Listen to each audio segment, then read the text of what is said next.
Okay, so Shotokan karate has a unique kick that the other styles don't have, to the best of my knowledge, and that is the Yoko, Geri, Keage. I'm going to go over that kick today, give you some pointers, some ideas on application, and we're going to talk about some different ideas that I've kind of taken from other styles as well in terms of my application. So we'll start off again, like I said, with the very basics, how to do the kick, or how I do the kick, and then we'll progress into some application. Now, I want to also say before this, everything I say in these videos is how I like to teach things. I'm not saying what anyone else does is wrong, or what I'm doing is, the most correct thing there is. The beauty of karate is that there are many ways of doing the same things. Okay, so if you like it, that's good, you've learned something, and if you don't like it, you've also learned something. So let's get to the technique. So the first thing I want to do is I want to take the position of a mai geri. Okay, so my mai geri is straight on. So first of all, feet straight, feet parallel facing forwards, and take the angle of that front kick. From this position, I want to turn my feet 45 degrees. Okay, so my Yoko, Geri, Keage, or my rising snap, side snap kick is coming out at this angle. So only a small angle from my body here. Okay, it's not strictly, or it's not exactly a side kick that I would do with maybe like a kikomi coming out directly to the side. So what I'm doing, as I said, is taking my feet to 45 degrees. My knee, or my kick, is still going that way, so I want to lift my knee and still point to that corner. Okay, so with the mai geri, I have my knee coming this way to the front. As I turn my body 45 degrees, I still want my knee coming to the front this way. Okay, as I do that, I'm kind of turning my foot upside down this way. I'm making inversion at the ankle, so I'm turning my foot inwards this way.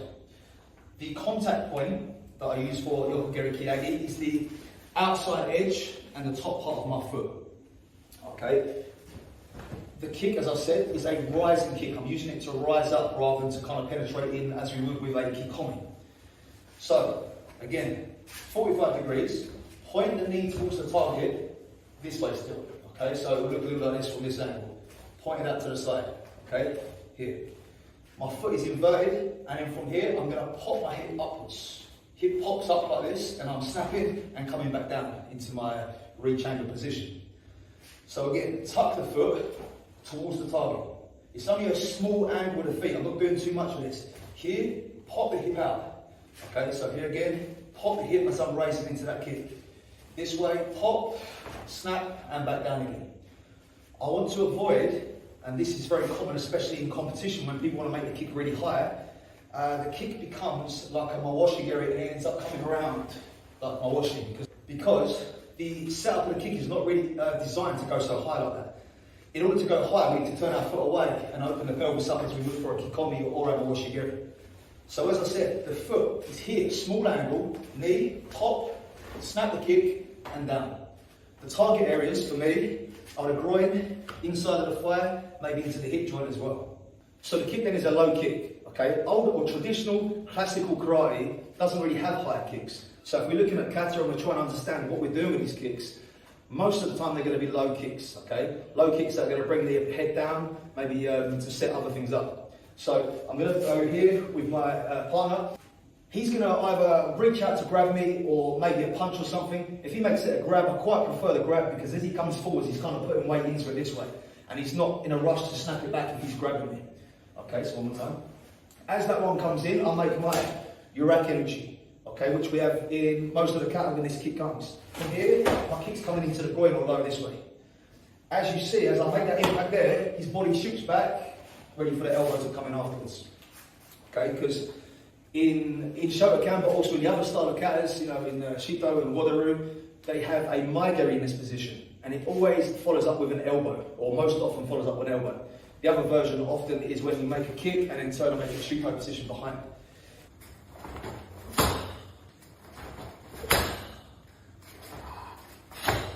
So if we look at sort of different styles then, the same thing applies. We have a hand extending, we have a kick coming out, and we have an elbow. Okay, so this says to me, he's going to send the hand back out to me again. I'm defending first, making that kick, mai geri, or in the case of Shotokan, Keage, rising up into that groin, this way, and then dragging the head, coming down for that elbow strike afterwards. Okay, so the kick is being used as a setup. I'm hitting him low to create that reaction to then coming with the actual finishing strike. So in that case then, the Yoko, Geri, Keage is not necessarily a kick for power. We're not trying to get power out of it. It's a snap to create a reaction to set up for the actual finish. So what you'll often see is the kick turned into like a kikomi, but snapped back. Now the truth is, and the kikomi, for those that don't know, is like a side thrust kick. Now the truth is, really, all kicks should have a snap back. There should never be a kick that is left out to be, grabbed or whatever by your opponent. Even kicks that have a thrusting kind of feeling with them, where you're driving into the opponent, should still be retracted afterwards. So the difference between a Yoko, Geri, kikomi and Keage must, to me, be more than just simply snapping back. Another thing that tells me that also is, please again, if he is this close to me, and I'm dealing with him at close range in the way that kata is meant to be, I can't fit that kikomi in unless I come low, down here maybe. I can send in a thrust kick down there, possibly to hit into the inside fire, no problem. But the kata, generally, when we look at the older styles, have a maigiri in that position. They throw maigiri and they come in with the elbow this way. So the way I do the Keage then, the Yoko Geri Keage, is a blend between a front kick and a Yoko Geri kikomi, like a side kick, but more leaning towards a front kick. So another way of using this kick then, if we don't want to be using it as a low kick, which I generally prefer, is we can then bring up to the head height. Okay, so please. So this way then, I'm doing the same action. I'm still popping that hip up, I'm angling the knee towards my target this way. So earlier I went low to the groin here.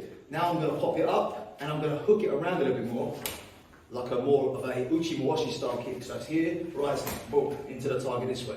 Okay, pop that hip up. It's nice for close range. I can send it in here, whoosh, here, to set up maybe a closer range situation. So here, snapping up to the head.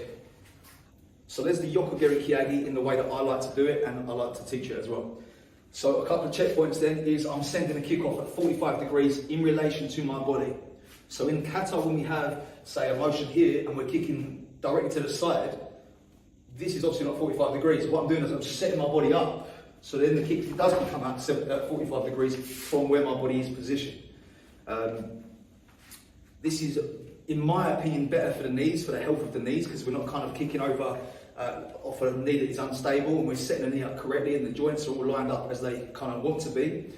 And it's also a kick that you can do long term. We're not constantly trying to throw these high head kicks that are strenuous on the hips and all this kind of thing, because we want to be doing karate for as long as we possibly can, right? So the techniques must have some kind of function, and they must also have longevity to them. I just want to mention my partnership with Art Martial Clothing. They are providing me with these nice designs of martial arts inspired hoodies, t-shirts, all this kind of thing. I'll leave a link in the description of this video where you can get yourself a 20% discount using a code. Go and check their stuff out. Nice stuff for training, especially when it's cold like this. Stick it over the top of your karate gi. Otherwise, thank you very much for watching, and I'll see you in the next video.